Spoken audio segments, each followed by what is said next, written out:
ओम शांति।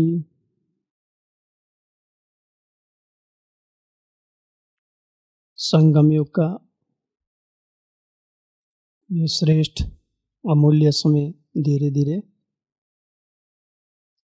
निकलता जा रहा है संपन्नता की ओर,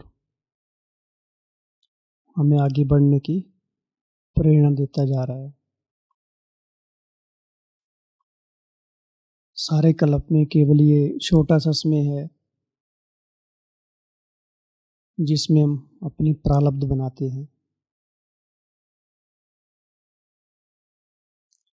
और परमात्मा प्यार का अनुभव करते हैं। पढ़ाई और पालना दो चीज़ें विशेष तौर पर,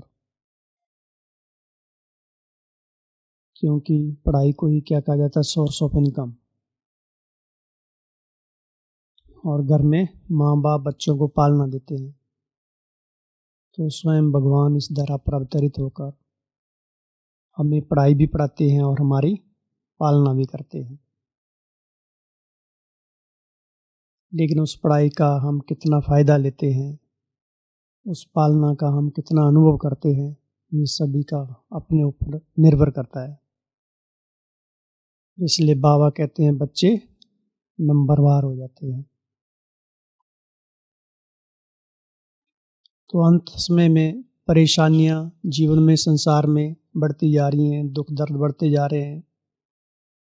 बाबा कहते हैं तुम बच्चों को सुनाई नहीं देता है, हर इंसान कोई ना कोई परेशानी से जूझ रहा है।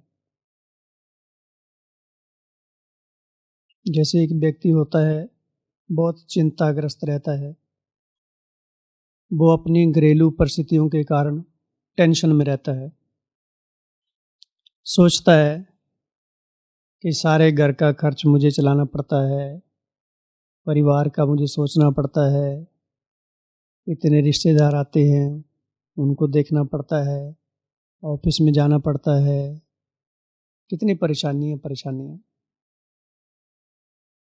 तो लंबे समय तक वो जूझता रहता है अपनी लाइफ से, अर्थात उसका अपना जो दृष्टिकोण है अपनी लाइफ के प्रति नेगेटिव हो गया है, एक बोझिल सा हो गया है।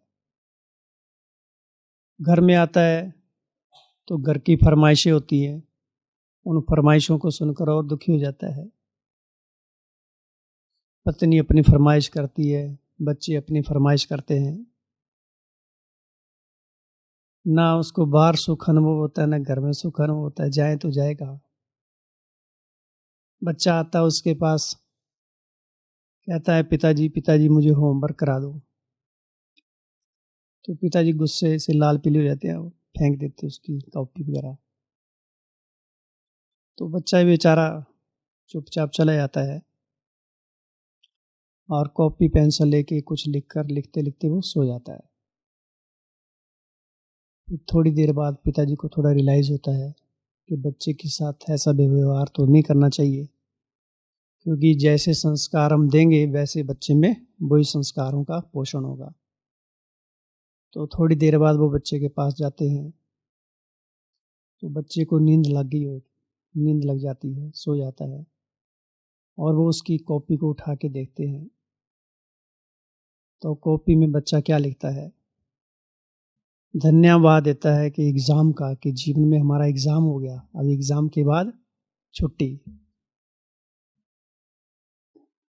एग्ज़ाम भी एक परेशानी है उसके लिए, लेकिन उसका एटीट्यूड कैसा है, एग्ज़ाम के बाद अब छुट्टियां हो गई।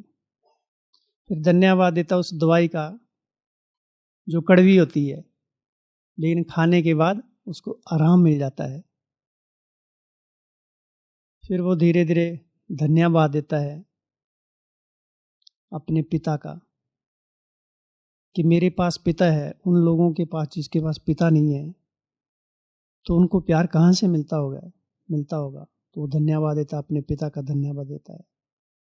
ऐसे बहुत सारी परिस्थितियों का धन्यवाद देता है। फिर धन्यवाद देता है अपनी घड़ी को, कि जो मुझे सवेरे अलार्म उठाती है और मुझे एहसास कराती है कि मैं अभी तक भी जीवित हूँ, अभी मुझे अगला दिन मिल गया। और तो धन्यवाद देता है घड़ी को। तो पिताजी उसकी होमवर्क को पढ़ के आंखें नम हो जाती हैं और जैसे उनको शिक्षा मिल जाती है कि जीवन में अगर ऐसी परिस्थितियां नहीं आती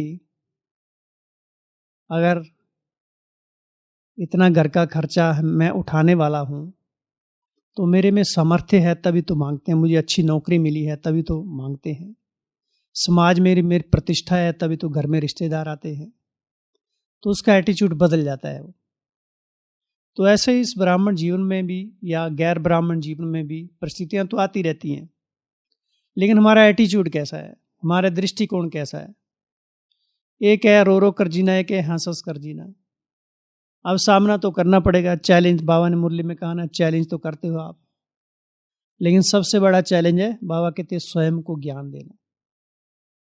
आज की मुरली में है, दूसरों को ज्ञान देना आसान काम है, लेकिन स्वयं को ज्ञान देना, इसको चैलेंज करो। अभी उसका स्वरूप बनो, उसका अनुभव बनो।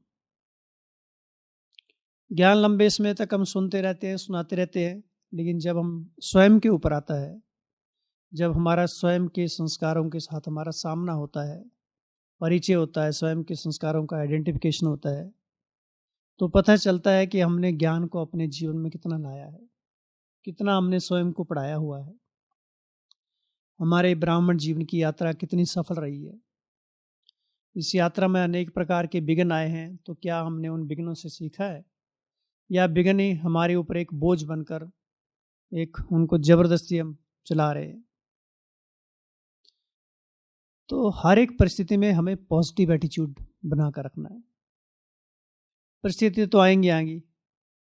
बाबा ने कहा, ना व्यक्ति बदलेंगे, ना स्थान बदलेगा, ना परिस्थितियां बदलेंगी, किसको बदलना है?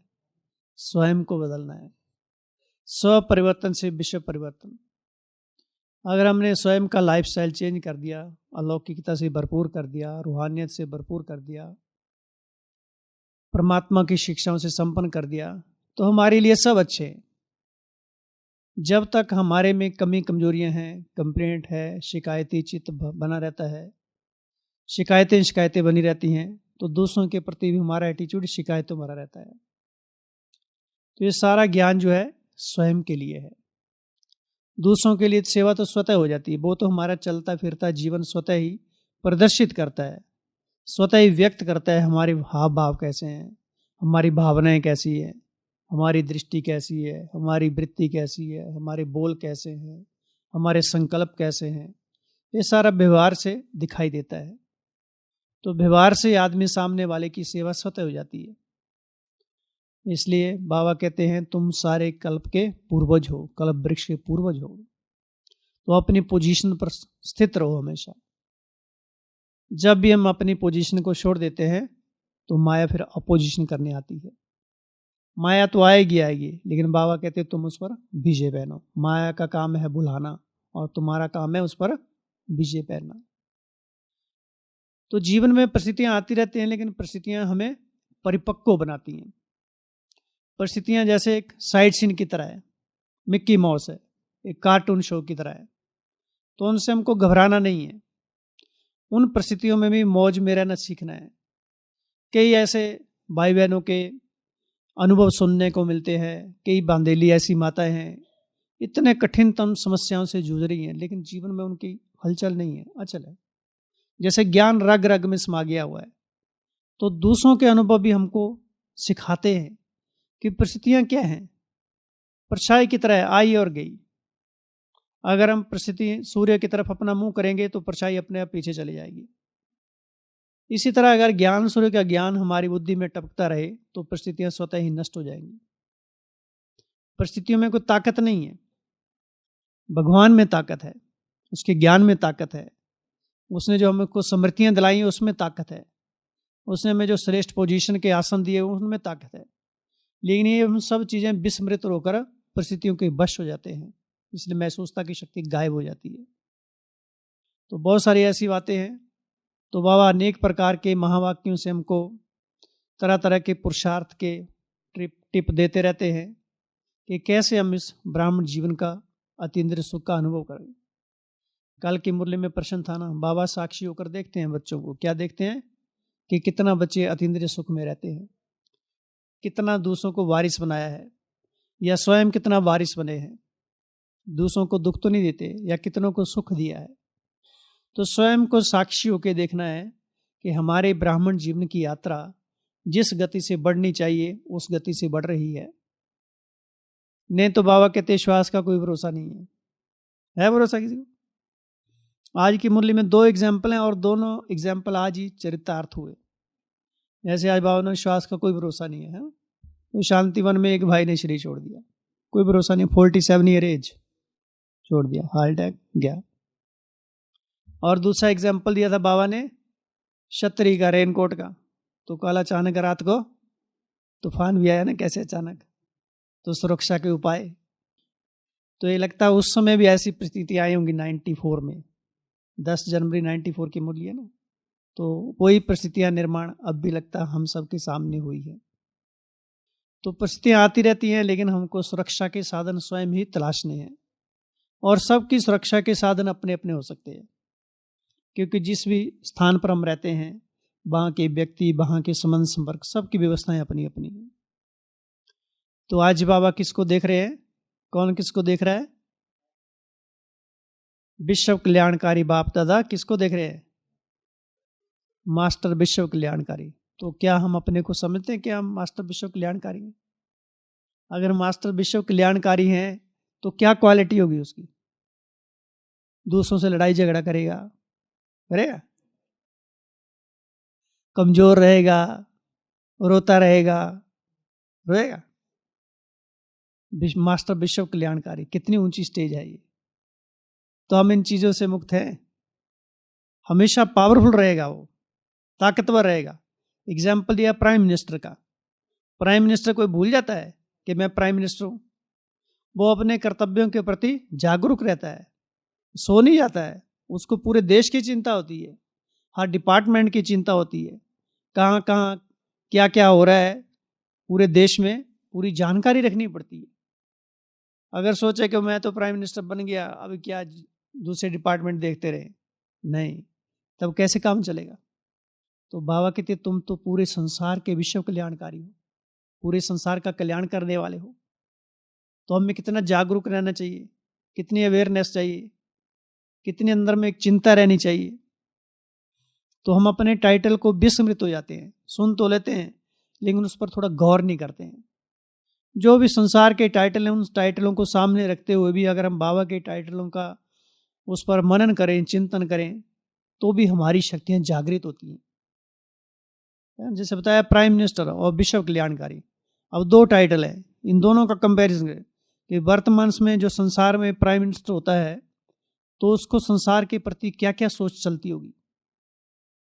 हर एक महकमे को एक्टिव रखना पड़ता है, उसको हर एक मिनिस्टर को एक्टिव रखना पड़ता है, हर डिपार्टमेंट के ऊपर पूरी नजर रहती है, पूरे देश की सुरक्षा कैसे करनी है नजर रहती है, कौन कौन सा देश हमारे देश के लिए क्या क्या प्लानिंग कर रहा है वो सब देखना पड़ता है। तो ऐसे हम पूरे संसार के कल्याणकारी हैं। तो माया किस किस रूप से सारे संसार को अपना बनाने में लगी हुई है। प्रकृति के क्या कौन कौन से रूप हैं, तमो प्रधान वायुमंडल, वो क्या प्रभावित कर रहे हैं। तो अगर थोड़ा सा भी इन चिंतन बढ़ाते हैं तो धीरे धीरे इस ज्ञान के जो चिंतन में ताकत आती है, और जितना ज्ञान में ताकत आएगी उतना योग स्वतः शक्तिशाली होगा। अगर ज्ञान में ताकत नहीं है तो योग अग्नि प्रज्वलित नहीं होगी। जितना ज्ञान का विस्तार होगा उतना जो हमारे संस्कार हैं वो एक सूखी घास की तरह हो जाएंगे, और सूखे घास को जलाना बड़ा आसान होता है। ज्ञान की कमी होती है, इसलिए योग में हम सुलगते रहते हैं, योग में धुआं निकलता रहता है, अर्थात संकल्प हमारे बिखरे हुए रहते हैं। अभी अभी सोचेंगे मैं तो विश्व कल्याणकारी हूं, और दूसरी बातें आएगी, वो पड़ोसी ने ऐसा किया ना, उसकी ऐसी तैसी, बाद में पूछूंगा, उसको देखूंगा, और उधर मोबाइल बजा, मोबाइल वाले की तरफ ध्यान जाएगा। तो कल्याणकारी कहाँ हो फिर? अर्थात हमने ज्ञान को अपनी ताकत नहीं बनाया। योग से भी ज्यादा ज्ञान में ताकत है, क्योंकि ज्ञान देने वाला कौन है? तो ये कि ज्ञान में बहुत बड़ी ताकत है, शक्ति समाई हुई है, लेकिन उस पर थोड़ा हमको चिंतन करने की जरूरत है, उस पर थोड़ा विस्तार करने की जरूरत है। जितना ज्ञान का विस्तार होगा, ज्ञान बुद्धि में क्लियर होगा, तो हमारे संस्कार बताया ना सूखी लकड़ियों की तरह हो जाएंगे। और सूखी लकड़ियों को एक चिंगारे की जरूरत है। जैसे गर्मियों में क्या होता है, जंगल में आग लगती है तो पूरा जंगल तबाह हो जाता है। उसी तरह अगर ज्ञान का विस्तार है तो हमारे जो संस्कार हैं, पुराने कड़े संस्कार, विकारी संस्कार, अपवित्र संस्कार, जो विकृतियां हैं अंदर में, जो पुराने संस्कार जो हमको जीने नहीं देते हैं, वो ज्ञान के मनन चिंतन से सूख जाएंगे एकदम। और जैसे हम योग में बैठेंगे सीधा कनेक्शन जुड़ जाएगा और बॉडी से डिटैच हो जाएंगे। नहीं तो बॉडी के संस्कार हमको खींचते रहेंगे, कभी आंख खींच रही, कभी कान खींच रहा है, कभी जीभ का रस खींच रहा है, कभी हाथ खींच रहे हैं, कभी पांव हिला रहे। हमारा शरीर स्थिर नहीं है, अर्थात हमारे संस्कार अंदर में बैठे हुए हैं कुंडली मार के, वही हमको तंग करते रहते हैं। तो ज्ञान के विस्तार को बढ़ाना है और उसका चिंतन करना है। और चिंतन बड़ा आसान काम है, सबसे आसान काम है चिंतन करना, लेकिन ये सबसे बड़ा कठिन लगता है। अब दो माताएं आपस में बैठती हैं तो कैसे चिंतन चल जाता है, माताएं नहीं भाई भी बैठते हैं तो सब चिंतन गए। जब कप शप मारने की बारी आती है तो पता ही नहीं चलता कितना टाइम बीत गया। फिर बाद में लास्ट में क्या कहते हैं, छोड़ो ना, अपने को क्या लेना इन बातों से, ड्रामा करने के बाद ड्रामा। तो तब मन बुद्धि कैसे चल गया। तो चिंतन करने की कला तो हर व्यक्ति में ही है, लेकिन कहाँ करना है वो थोड़ा टेक्निक सीखनी है ना। तो शुरू में जैसे दवाई खाते कड़वी लगती है ना, तो ऐसे ज्ञान का चिंतन करने में थोड़ा धीरे धीरे थोड़ा तो भारीपन लगता है। कहाँ से शुरू करें, क्या सोचे क्या ना सोचे, फिर सोचते हैं क्या करना चिंतन करके, सुनाना थोड़ा नहीं है किसी को। इतने सारा लिटरेचर बन गया है, इतनी सारे क्लासेस सुननी है, अपने को क्या करना है, ऐसा नहीं है। अभी तक तो ज्ञान का बहुत विस्तार होना बाकी है। बाबा ने क्या कहा है, टीवी का स्विच खोलो तो क्या सुनेंगे, मेरा बाबा आ गया। अर्थात कोई भी चैनल खोलें, रेडियो का खोले, मोबाइल का खोले, सब जगह ब्रह्मा कुमारी जी दिखाई देगा, बाबा के ज्ञान ही बरसेगा सब जगह। तभी तो सबके मन में जाएंगे कोई संस्कार, भगवान के प्रति प्यार जागृत होगा। तो ज्ञान की तो अभी तो बाढ़ आने वाली है, अभी तो कुछ भी नहीं है। नहीं तो कोई को तो कहते हैं कि बहुत ज्ञान हो गया, कुछ भी नहीं हुआ अभी तक, तो उसने एक ही बूंद दी है, ज्ञान तो बहुत बाकी है अभी। इतने सारे ब्राह्मण है संसार में, अगर सभी ज्ञान का चिंतन करने लग जाएं तो संसार के वाइब्रेशन कैसे हो जाएंगे, कितना संसार में एकदम प्योर वाइब्रेशन चले जाएंगे। लेकिन हमारे अपने ही संस्कार पुराने चिंतन में लगे हुए हैं, इसलिए संसार हलचल में है। संसार को वो सुख नहीं बास रहा है, संसार को तो छोड़ दो, अपने को सुख नहीं बासता है, क्योंकि हम पुरानी बातों को लेकर पकड़ के बैठे हुए हैं। इसलिए हमारा दृष्टिकोण कैसा है, हम ये नहीं सोचे कि ज्ञान बहुत हो गया है, अभी तो ज्ञान बहुत कुछ बाकी है, अभी तो कुछ भी नहीं हुआ है। हम तो दूसरी दूसरी बातों में लगे हुए हैं। सारे ज्ञान के मनन चिंतन में लग जाए तो कैसा वातावरण हो जाएगा, कैसा वायुमंडल हो जाएगा, एकदम सब उड़ने लग पड़ेंगे। मंदिर में जाते हैं तो मंदिर में कितना वातावरण शक्तिशाली होता है, क्योंकि वहां पर चिंतन नहीं करते हैं, सबकी भावनाएं उच्च कोटि की होती हैं, सबकी मनोकामनाएं शुद्ध होती है। अपनी मनोकामनाओं को पूर्ण करने के लिए मूर्ति के आगे उस मनोभाव से बैठते हैं, इसलिए वातावरण कितना पावरफुल होता है। ऐसे ही योग में अगर सभी एक ही संकल्प में बैठ जाएं और उसी संकल्प के इर्द गिर्द हमारा चिंतन घूमता रहे तो वातावरण कितना शक्तिशाली हो जाएगा। जैसे विशेष रूप से जब भट्ठियां रखते हैं तो कितना शक्तिशाली वातावरण हो जाता है। तो ऐसे ज्ञान का विस्तार करने की बहुत आवश्यकता है अभी भी। ऐसा नहीं सोचना कि बहुत हो गया, नहीं, अभी बहुत कुछ होना बाकी है। तो किसको देखा बाबा ने, विश्व कल्याणकारी बाबा बाप दादा ने मास्टर विश्व कल्याणकारी बच्चों को देखा। तो क्या देखा कि बच्चों में लक्ष्य तो अति श्रेष्ठ है और लक्ष्य अनुसार उड़ते भी जा रहे हैं, लेकिन आ जाता है बीच में नंबरवार। और नंबरवार के तो वजह बताई है, उसका कारण बताया, क्या रीजन है उसका। जबकि ज्ञानदाता एक है, सबको इक्वल ज्ञान दे रहा है, स्कूल में टीचर है, सब बच्चों को एक समान पढ़ा रहा है, और यह सारा ज्ञान हम सबको पता भी है, लेकिन हम स्मृति में नहीं लाते हैं। हाँ, स्मृति में लाते हैं लेकिन स्वरूप में नहीं लाते हैं। जैसे स्कूल में बच्चे पढ़ते हैं, अब टीचर तो पढ़ाने वाला एक ही है, उसी क्लास में कोई बच्चा फर्स्ट डिवीजन में जा रहा है, उसी क्लास में कोई बच्चा पढ़ लिख कर अपना मिनिस्टर पद पर पहुंच जाता है, और कोई बेचारा ऐसे रहता है, मजदूरी जा जाता है। अब टीचर का तो कोई दोष नहीं है उसमें। तो भगवान भी इक्वल रूप से हमको सबको एक समान पढ़ा रहा है, लेकिन हम ध्यान कितना दे रहे हैं ये हमारे ऊपर डिपेंड करता है, इसमें टीचर का दोष नहीं है। इसलिए बाबा ने कहा बाद में वकालत नहीं चलेगी, लास्ट में बताया ना बीच में मुरली में, वकालत में नहीं चलेगी, बाद में पश्चाताप करना पड़ेगा, अभी प्राप्ति का समय है। तो ज्ञानदाता एक है, देने वाला एक है, सबको इक्वल रूप से दे रहा है। योग की विधि भी सबके लिए एक जैसी है। अच्छा, दिव्य गुणों की धारणा के लिए सबके सामने एग्जाम्पल है। ब्रह्मा बाबा सब गुण धारण किए, दादियाँ मम्मा सब हमारे सामने एग्जाम्पल है, कैसे स्वयं को दिव्य गुणों से बनी बनाई एकदम मूर्ति बनाया उन्होंने। और सेवा भी सबके लिए एक जैसे साधन है, विधि भी एक जैसी है, सबको सिखाई जाती है, और पढ़ाई और पालना भी एक जैसी है। तो फिर नंबरवार क्यों है? क्या कारण बताया उसका? पॉइंट। तो पॉइंट के स्वरूप को अनुभव नहीं करते हैं, अर्थात हम जो वास्तविक हैं उसको अनुभव नहीं करते हैं। सारे दिन हम कितना हम स्वयं सोचते हैं कि मैं एक पॉइंट हूं, पॉइंट अर्थात बिंदी हूं, और उस बिंदी में कितना विस्तार समाया हुआ है। केवल बिंदी तक सीमित नहीं रहना कि मैं एक बिंदी हूं, उस बिंदी के अंदर झांको कैसे 84 जन्मों का पार्ट भरा हुआ है। वंडरफुल है ना? कितना वंडरफुल है, इतनी छोटी सी आत्मा और कितना विस्तार भरा हुआ है उसके अंदर। कौन कौन से संस्कार हैं? वो दैविक संस्कार सारे भरे हुए हैं, वो नारायण के संस्कार भी, वो लक्ष्मी के संस्कार भी, सारे संस्कार भरे हुए हैं। वो राम के भी हैं, सीता के भी, सारे संस्कार भरे हुए हैं। वो कुंभकर्ण के भी हैं, है कि नहीं है? हैं? कभी कभी बीच में तो आ जाते हैं ना। तो कौन कौन से आसुरी संस्कार भी भरे हुए हैं। वंडरफुल है वो। बाबा ने सबको, हमें सब इस चीज से अवगत कराया। तो कितनी उसकी खुशी होनी चाहिए कि हमको मिला गया ये चीज, कितना बड़ा खजाना मिल गया है। किसी आत्मा के अंदर सारा संसार तो अंदर ही है, हम तो बिना मतलब के बाहर दौड़ते रहते हैं। सारा साक्षात्कार तो स्वयं का साक्षात्कार कर, वो हमको बाबा ने दिखा दिया कि सुदर्शन चक्र फिराते रहो, कि कैसे मैं दैवी गुणों से सजी सजाई मूर्त हूं। वो सर्वगुण संपन्न, 16 कला संपूर्ण, संपूर्ण निर्विकारी, वो सारी चीजें अंदर ही हैं। वो दैवी संस्कृति के फूल तो अंदर ही हैं सारे। वो जो सतयुग की सारी संस्कृति है, वो सतयुग के सारे सीनरियां हैं, वो सारा संसार तो अंदर ही समाया हुआ है। अब भी उसका अनुभव करना है, बाद में नहीं। बाबा ने क्या कहा? मुक्ति, जीवन मुक्ति का अनुभव कब करना है? सतयुग में नहीं, अभी करना है। तो अभी बैठे बैठे करो कि हम सब कौन है? देवी देवता है। लेकिन आज क्या बोला बाबा ने बीच में? देवताओं से उत्तम कौन है? हाँ, बाबा ने उसका नशा भी कम कर दिया। बाबा ने कहा ब्राह्मण ऊंचे हैं। तो सारे संस्कार हम सब के अंदर हैं।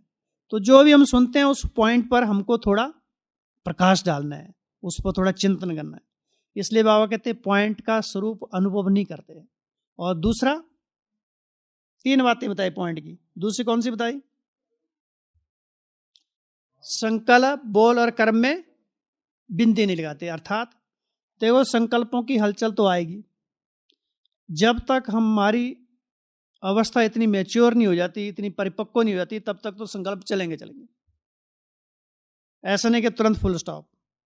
और बोल, उस पर भी नियंत्रण। कर्म, तो जैसे हमारी अवस्था परिपक्व होगी तो तीनों पर हमें बिंदी लगाना आसान हो जाएगा। तो हमको ना हमारे संकल्प प्रभावित करेंगे, ना किसी के बोल प्रभावित करेंगे, ना हमारे किसी को हम कर्मों से किसी के ऊपर प्रभावित होंगे। अगर जाने अनजाने से हमारे से कोई गलती हो जाती है तो उस पर भी बिंदी लगाना सहज हो जाएगा। उसका रियलाइजेशन हो जाएगा हमको, हाँ ये हमारे से गलती हुई है, और उससे हम सीख कर फिर आगे बढ़ते जाएंगे। तो संकल्प, बोल, कर्म, तीनों में बिंदी लगानी है। और तीसरी बात कौन सी बताई? पॉइंट, ज्ञान और धारणा पर मनन चिंतन। यह है मुख्य बात। मनन चिंतन को बढ़ाना है। अगर ये तीनों चीजें हैं तो पॉइंट स्वरूप हम स्थित हो जाएंगे, और ये हमारी डैश का साधन है। क्या हेडिंग है? किस चीज का साधन है ये? अगर मनन चिंतन बढ़ गया, बिंदी लगा दी, बिंदी का हमने स्वरूप का अनुभव कर दिया, तो ये किस चीज का साधन है? सेफ्टी का साधन है। तो सेफ्टी के साधन सारे मुरली में होते हैं, लेकिन वो सेफ्टी के साधन वहीं रह जाते हैं, और फिर माया हमारी सेफ्टी करती रहती है। तो ये 3 बातें होगी। कौन सी? पॉइंट का स्वरूप का अनुभव करना। जब भी हम बैठते हैं, जब भी हमको थोड़ा भी मौका मिलता है, तो बैठ जाओ बॉडी में। जैसे मैं इस बॉडी में बैठी हुई चेतना एकदम जगमगाती हुई मणि हूँ, या चमकता हुआ सितारा हूँ, शरीर से अलग हूँ। केवल अंदर से मुख से बोलते भी रहेंगे ना, तो वो फीलिंग आएगी। खाली डेड अवस्था में मन को नहीं रखना है, मन में संकल्प चलाने हैं। नहीं तो मन में जंक लगा हुआ है अंदर से, और उसको अगर साफ करना है तो उसके लिए ज्ञान के छींटे डालना पड़ेगी, ज्ञान का जल डालना पड़ेगा, चिंतन को बढ़ाना है। इसलिए योग में कमेंट्रियां शुरू शुरू में क्यों कराई जाती है? ताकि हमको इस मार्ग पर, योग के मार्ग पर चलना सहज हो जाए। तो योग ऐसी अवस्था है जिसमें हमारा चिंतन चलना चाहिए। हाँ, फिर धीरे धीरे लंबे समय तक चिंतन चलते चलते ऐसी अवस्था आएगी कि हम सोचेंगे और उस स्वरूप में स्थित हो जाएंगे। इसलिए बाबा ने कहा पॉइंट के स्वरूप का अनुभव करना है। और दूसरा संकल्प बोल कर्म, क्योंकि सबसे पावरफुल हमारे संकल्प हैं। सारे दिन में हम संकल्प कौन कौन से चला रहे हैं, वो ही संकल्प हमारे फिर बोल से निकलते हैं। अच्छा, अगर बोल से नहीं निकल रहे हैं, मन में ही रहते हैं, तो कहीं ना कहीं कर्मों के द्वारा प्रदर्शित होते हैं। तो संकल्पों की एनर्जी हमारी वेस्ट न जाए। एक एक संकल्प हमारा सारी सृष्टि को प्रभावित करता है, और सबसे पहले हमें स्वयं को प्रभावित करता है, हमारे शरीर को प्रभावित करता है, आसपास के वायुमंडल को प्रभावित करता है, आसपास जो आत्माएं हमारे आसपास विचरण करती रहती हैं उनको प्रभावित करता है, मधुबन में रहते हैं तो मधुबन के वायुमंडल को प्रभावित कर रहा है, जहां भी हम रहते हैं। तो संकल्पों को ऐसे वैसे नहीं व्यर्थ गवा देना। इसलिए तो गाय ने, ब्रह्मा ने संकल्पों से सृष्टि का निर्माण किया। तो सारे दिन में हमारे संकल्प इस सृष्टि को किस दिशा में जा रहे हैं, वो पॉजिटिव हैं, नेगेटिव हैं, व्यर्थ हैं, प्योर है, इम्प्योर है, वो हमारे पे डिपेंड करता है। उसका बोझ हमारे सिर पर है। अगर व्यर्थ में जा रहे हैं तो हम दिन प्रतिदिन बोझ होते जाएंगे, तो योग में हम डिस्टर्ब हो जाएंगे, छोटी छोटी बातों में डिस्टर्ब हो जाएंगे। अगर हमारे पॉजिटिव संकल्प हैं, समर्थ संकल्प हैं, प्योर संकल्प हैं, गुड फीलिंग है, तो वो हमारे ही पुरुषार्थ को आगे बढ़ाते जाएंगे, हमारा पुरुषार्थ निर्विघ्न होता जाएगा। इसलिए बाबा ने आज के उसमें कहा ना, हर एक सेवा केंद्र, हर एक गीता पाठशाला, उपसेवा केंद्र कैसा हो जाए, निर्विघ्न हो जाए। तो सबसे पहले तो हमें अपने स्वयं को निर्विघ्न बनाना है। स्वयं की जो मानसिक अवस्था है उसको स्वतंत्र बनाना है, कि हमारे संकल्प हमारे हाथ में हो, क्या सोचना है क्या नहीं सोचना है ये हम डिसाइड कर सके, स्वयं के जज बन जाए हम। जजमेंट पावर बाबा ने सबको दी हुई है। ये नहीं हम कह सकते बाद में कि भगवान ने हम सबको ही दिया, नहीं। उसने जन्मते ही बाबा ने कहा मैं तुम सबको दिव्य बुद्धि दे दी है, दिव्य नेत्र दे दिया है, सारी शक्तियां दे दी हैं, लेकिन वो रखी कहाँ है पता नहीं। जिस संसार में कहते भगवान का दिया हुआ मेरे पास सब कुछ है, लेकिन रखा कहाँ है वो पता नहीं है। वही हम सबकी हालत यही है कि भगवान का दिया हुआ सारा ज्ञान हम सबको है, लेकिन समय पर इमर्ज नहीं होता है। तो मनन चिंतन को बढ़ाना है। बाबा कहते हैं बच्चों को स्मृति में होशियार है, लेकिन क्या समय पर उसको स्व सेवा में और विश्व सेवा में लगाना, ये कमी आ जाती है। भूल जाते हैं हम, अस्त्र शस्त्र हैं, लेकिन समय पर कहाँ हम उन्हें यूज करना वो याद ही नहीं आता है। तो फिर उस ज्ञान का क्या फायदा? बाबा ने कहा ज्ञान को कहा जाता है लाइट और माइट, है ना, सब पता है, लेकिन लाइट ही चली जाती है उस समय, करे क्या फिर स्विच ऑन करता है को दूसरा स्विच ऑन करता है, तब तक टाइम निकल जाता है, सफर ही सारा निकल जाता है। लाइट माइट अर्थात पता है ये रॉन्ग है ये राइट है, ये प्रकाश है ये अंधकार है, ये व्यर्थ है ये समर्थ है, लेकिन तब तक तो टाइम चला जाता है, लाइट ही चली थी इतनी इसमें से।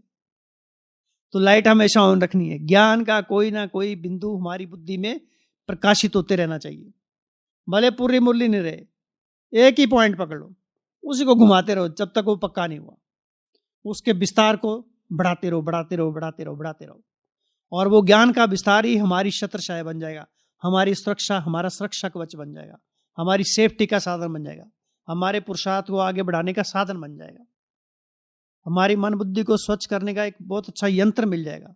नहीं तो माया का जादू मंत्र काम करता रहेगा। तो ज्ञान क्या है? ये लाइट और माइट है, प्रकाश है, जो हमारे सारे मन के अंधकार को समाप्त करता है। जितना हम इस ज्ञान के प्रकाश को फैलाएंगे उतना हमारे जीवन का रास्ता क्लियर दिखाई देता जाएगा, उतना परिस्थितियों से लड़ने की क्षमता आएगी, वो परिस्थितियां उतने हमें खेल अनुभव होंगी, उतना हम उनसे सामना कर सकेंगे। इसलिए बाबा कहते स्वयं को चैलेंज करो, दूसरों को चैलेंज तो बहुत कर लिया, तो ये स्मृति तक नहीं रखना, उसको ज्ञान को हमको स्वरूप में लाना है। स्वरूप में लाएंगे कब? जब उसका चिंतन करते रहेंगे। फिर बाबा कहते हैं अटेंशन। बाबा एक शब्द पर अटेंशन पर क्या करते हैं? Double underline. क्या बताया बाबा ने इधर? क्या बताया? सोचो सोचो, अभी आप सोचो, अंडरलाइन करो, नहीं तो लाइन के अंडर हो जाएंगे फिर। क्या बताया? डबल अंडरलाइन करो। हाँ जी, वकील नहीं बनना है, जज बनना है। हाँ, और उससे पहले क्या बताया? दो बातें बताई ना, और तीसरी बोला बाद में बताएंगे। प्रकृति के तमो प्रधान वायुमंडल के भशीभूत हो जाते हैं, और दूसरा माया के भिन्न भिन्न रूप, रायल रूप, उसके वशीभूत हो जाते हैं। फिर इससे क्या होता है? महसूसता की शक्ति गायब हो जाती है। बाबा ने कहा प्रकृति हलचल तो करेगी, लेकिन उसमें अचल रहना। प्रकृति कौन सी है? एक तो वो पांच तत्व, और दूसरा प्रकृति ये दे। हलचल तो आएगी, कलयुग चल रहा है, ऐसा थोड़ा नहीं कि इसमें कोई बीमारी नहीं आएंगी, बीमारी तो आएंगी, लेकिन वो हमको हलचल में, हमारे पुरुषार्थ में बाधा ना बने, वो सेवा में बाधा ना बने, उन परिस्थितियों में भी हमारी दिनचर्या प्रभावित नहीं हो। ऐसा नहीं बिजली कड़क रही है और आज अमृत वेले डर के मारे बिजली एकदम कड़की आई नहीं, उठ के कहीं बिजली ऊपर ही ना गिर जाए। तो ऐसा नहीं है, चाहे तूफान हो, बारिश हो, आंधी हो, तूफान हो, हमारी दिनचर्या प्रभावित नहीं होनी चाहिए।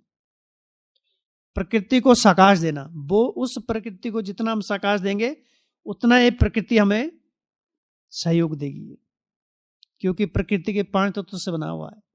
तो सारे दिन में एक तो प्रकृति को और दूसरा अपने शरीर को भी साकाश देना है, ताकि ये तंदुरुस्त रहे। छोटी मोटी बातें आती रहती हैं, ऐसा नहीं है कुछ नहीं आएगा, आएगा, लेकिन हमारा उसमें ध्यान नहीं जाएगा। दवाई ली, खाया और गए, ये नहीं उस बीमारी के प्रति पकड़ के बैठ गए, हाय मुझे क्या हो गया, अब मेरा क्या होगा, मुझे कोई देखने वाला नहीं है।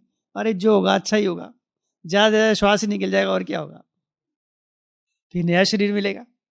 अगर हमने अच्छी सेवा करके शरीर छोड़ा तो अगला शरीर भी अच्छा मिलेगा।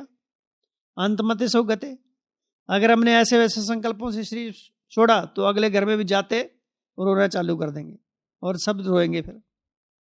तो इस प्रकृति को, पांचों तत्वों को और अपने शरीर को भी साकाश देने की सेवा करते रहना है, क्योंकि बहुत कीमती है ये शरीर हमको साधना के लिए मिला हुआ है, परमात्मा प्यार का अनुभव करने के लिए मिला हुआ है, परमात्मा प्राप्तियों से स्वयं को भरपूर करने के लिए मिला हुआ है, परमात्मा शक्तियों से संपन्न करने के लिए मिले और साधना के मिला हुआ है, तपस्या के लिए मिला हुआ है। ये साधारण नहीं है। इसलिए बाबा ने क्या कहा, देवताओं से भी उत्तम कौन है? तुम ब्राह्मण हो। दुनिया वाले तो समझते हैं कि देवता है ऊंचा, लेकिन तुम ब्राह्मण ऊंचे ते ऊंचे बाप की संतान हो। अविनाशी बाप है, अविनाशी ज्ञान है, तो प्राप्तियां कैसी होनी चाहिए? अविनाशी, लेकिन कभी कभी विनाशी हो जाती हैं। वो प्राप्तियां कौन कौन सी है पता ही नहीं रहता है। तो ये शरीर को साधारण नहीं समझना है, बहुत मूल्यवान शरीर है, देवताओं से उत्तम शरीर है ना। सारे संसार को दृष्टि देनी है, किसी से दृष्टि लेने की जरूरत नहीं है अभी, है ना। कल एक छोटी बच्ची एक दृष्टि ले रही थी किससे, तो हमने बोला दृष्टि लेनी नहीं है अब तुमको, सारे संसार को दृष्टि देनी है।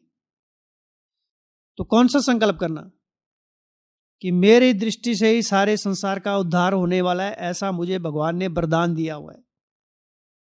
भगवान ने हम सबको किस लिए चुना हुआ है? इस संसार में हम सब आत्माएं भगवान के एक चलते फिरते क्या है, लाइब्रेरी हैं, उसकी खुली किताब है।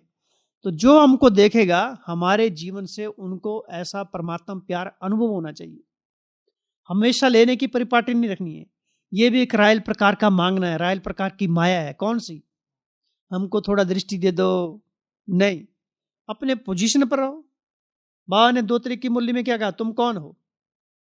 पूर्वज हो, संसार को देने वाले हो। घर में माता पिता होते हैं, कैसे बच्चों की पालना करते हैं, कैसे उनका ध्यान रखते हैं। बच्चे छोटे होते तो कौन ध्यान रखते हैं? माँ बाप रखते हो। तो बाबा कहते हैं तुम सारे सृष्टि के माता पिता हो, शिव शक्तियां हो, बहादुर पांडव सदा विजयी। तो हम पूर्वज आत्मा है। आज का स्लोगन है ना, कौन सा स्लोगन है, क्या स्लोगन है आज का? तो पूर्वजपन की स्टेज पर सेट रहो तो डैश और डैश हो जाएंगे। क्या? प्रकृति और माया के बंधन से मुक्त हो जाएंगे। तो हम स्मृति में रहें कि हम संसार के पूर्वज हैं। वो लक्षण स्वतः आएंगे। और पूर्वज जो हैं वो संसार को देने वाले होते हैं, लेने वाले नहीं है। पूर्वज अर्थात सदा भरपूर, सदा परमात्मा शक्ति से संपन्न, लेने की भावना नहीं, देने की भावना, दातापन। हमारे हाथ हमेशा देने के होने चाहिए, लेने के नहीं होने चाहिए। देने के कैसे होते हैं? ऐसे। और लेने के ऐसे। लेकिन लक्ष्मी के तो हाथ तो ऐसे, वो भी दे रही है, लक्ष्मी है ना। तो हम सारे संसार के पूर्वज हैं। तो बाबा कहते हैं अपने विजय, तुम्हारा जन्म सिद्ध अधिकार है, इस नशे और निश्चय में सदा रहो। और ये निश्चय कैसा रहना चाहिए? सदा। नशा कैसा रहना चाहिए? सदा, कभी कभी नहीं। जैसे क्या एग्जाम्पल दिया? शरीर में श्वास सदा चलता है, अगर श्वास बंद हो जाए तो ओम शांति।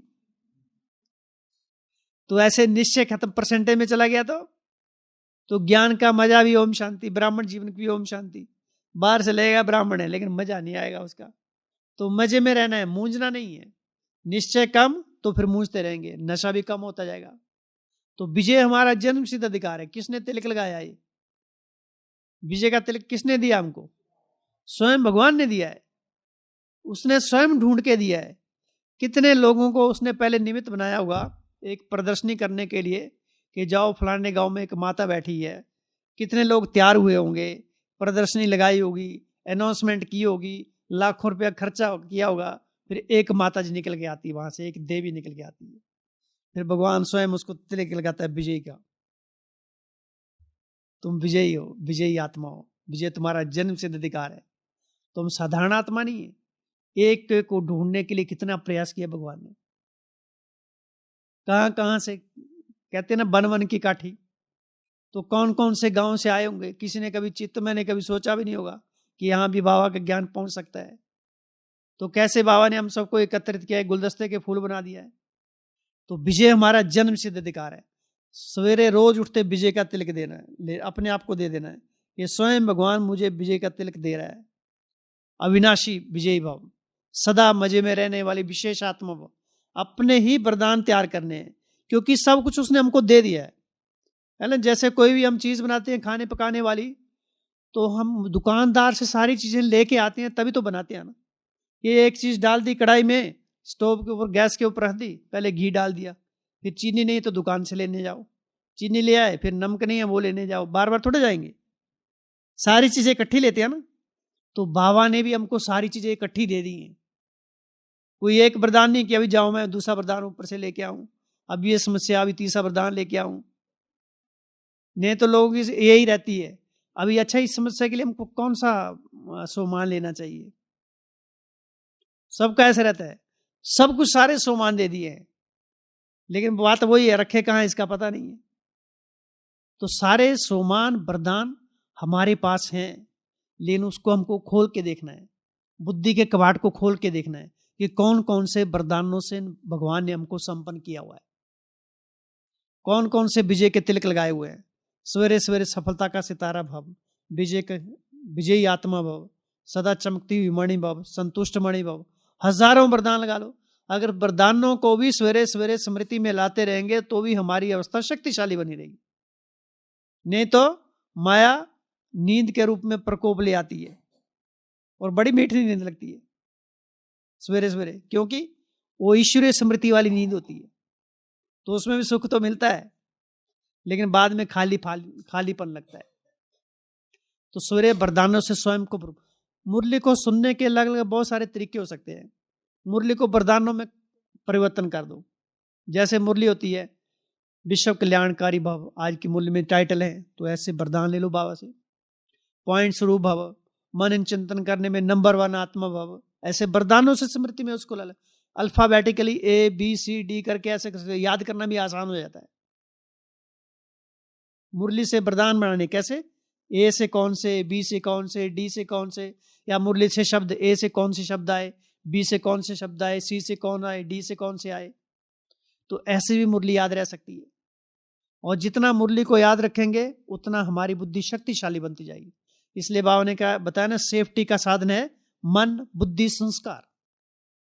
हम अपने मन बुद्धि का सारे दिन में कितना सदुपयोग करते हैं, हमारे कौन कौन से ऐसे संस्कार हैं जो श्रेष्ठ संस्कार हैं।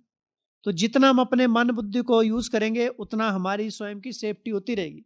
अगर मन बुद्धि को खाली तो छोड़ दिया तो पुराने संस्कार ही हमारे ऊपर प्रभावित होते रहते हैं, और वो पुराने संस्कारों से हम दुखी होते रहते हैं, क्योंकि छूटते नहीं है।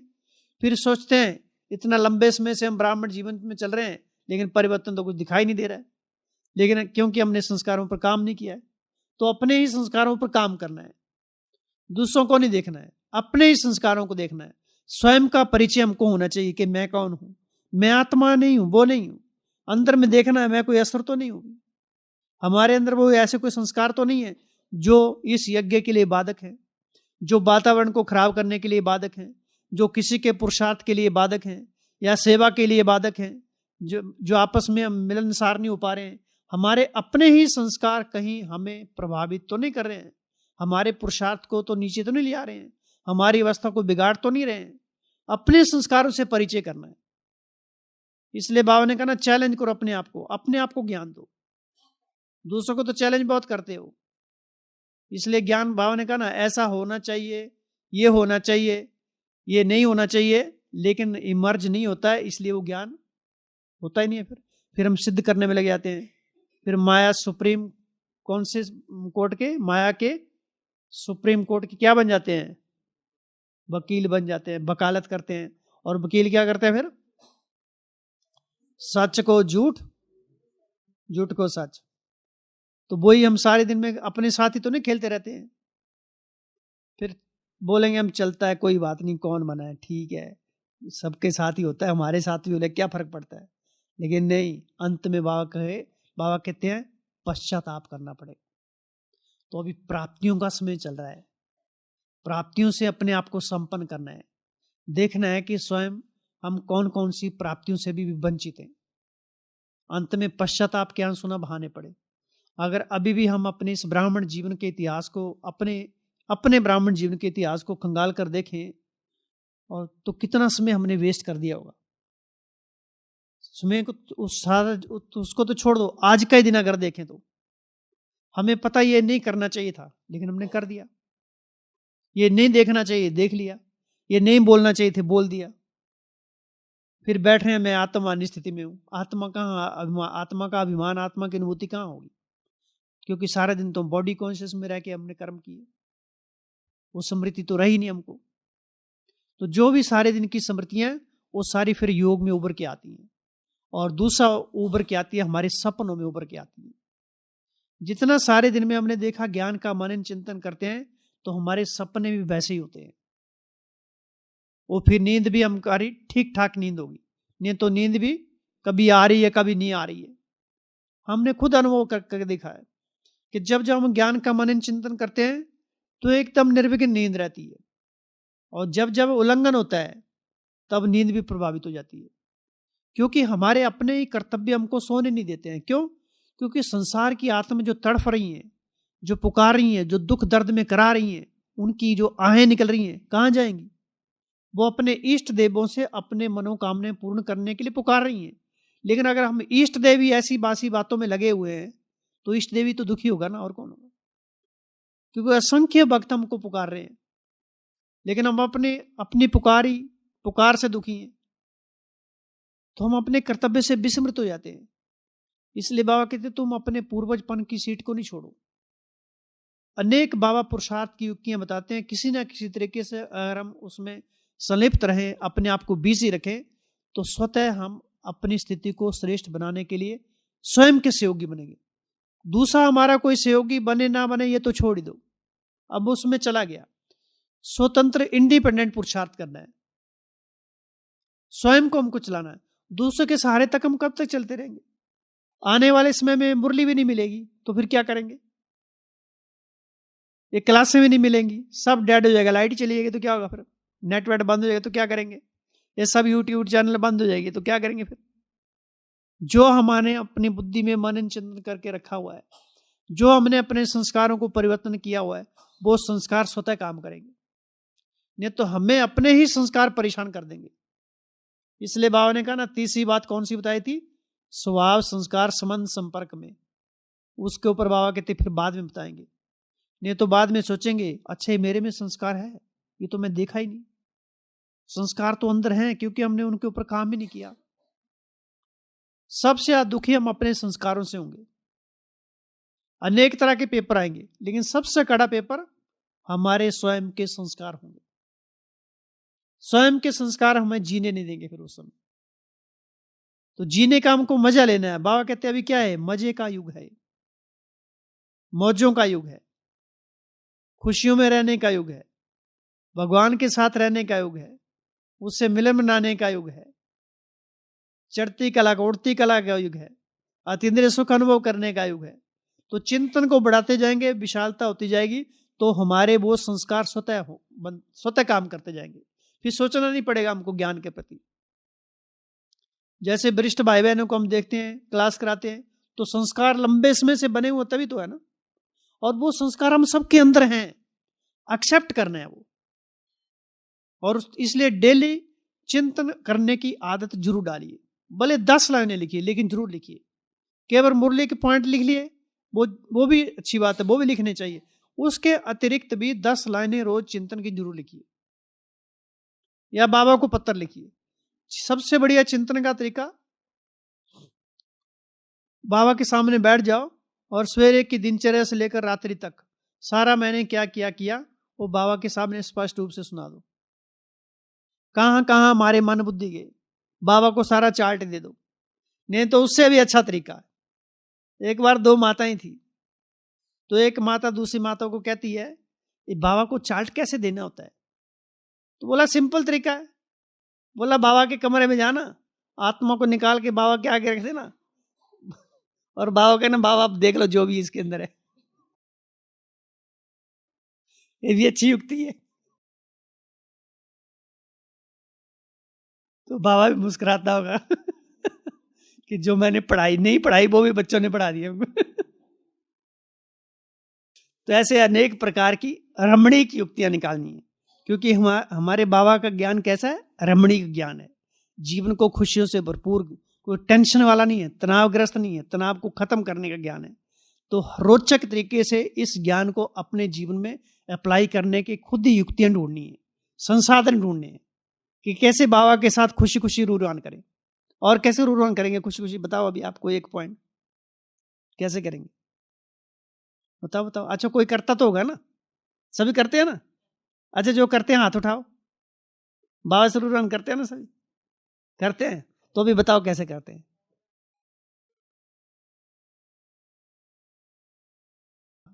वाह वाह वाह, आपने मुझे चुना, मैं कितनी सौभाग्यशाली हूं जो भगवान मेरे साथ बातें करता है, मैं उसके साथ बातें करती हूं।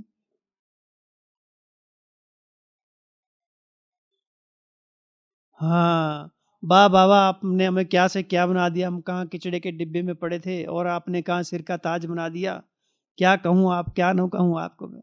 और है मनुष्य से दे कौड़ी से हीरा बना दिया।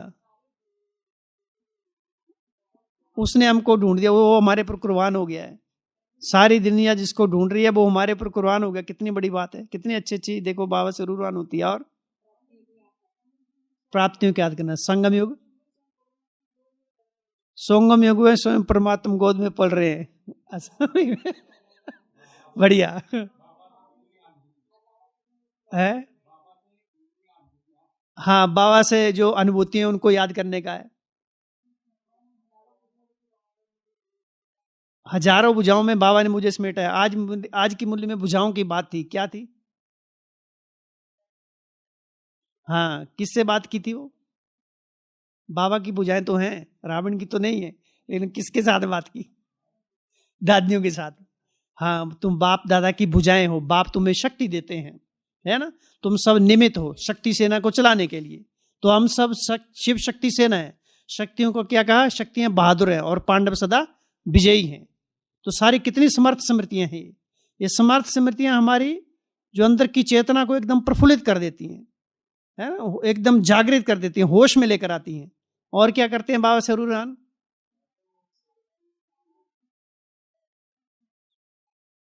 बाबा ही हमारा टीचर, गुरु और सतगुरु है। और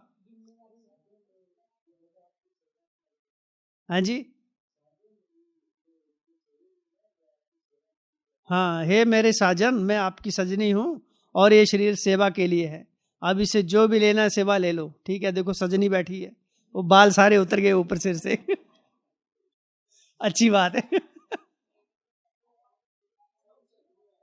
हाँ जी, हाँ, सब सजनी है बिल्कुल।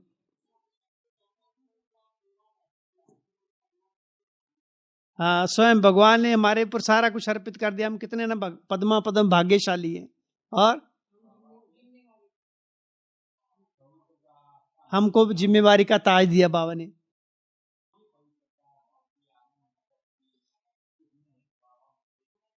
सारी शक्तियां बाबा हमको दे रहा है, सारे संसार को शक्तियां देने के लिए।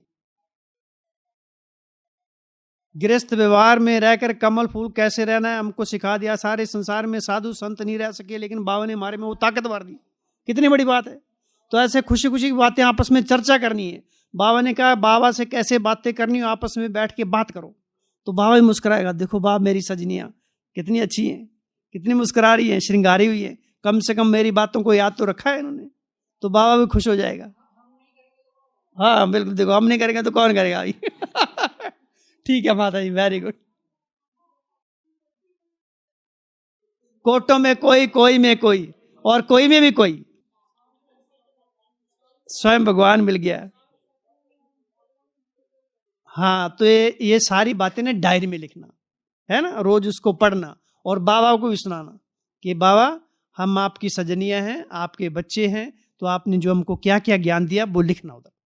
और ये हमने अपने जीवन में लाया, और जो नई हमारी कमियां जा रही हैं अब मैं आपके आगे समर्पित हूं। जो भी देखना आपको देखना है ना। ओम शांति।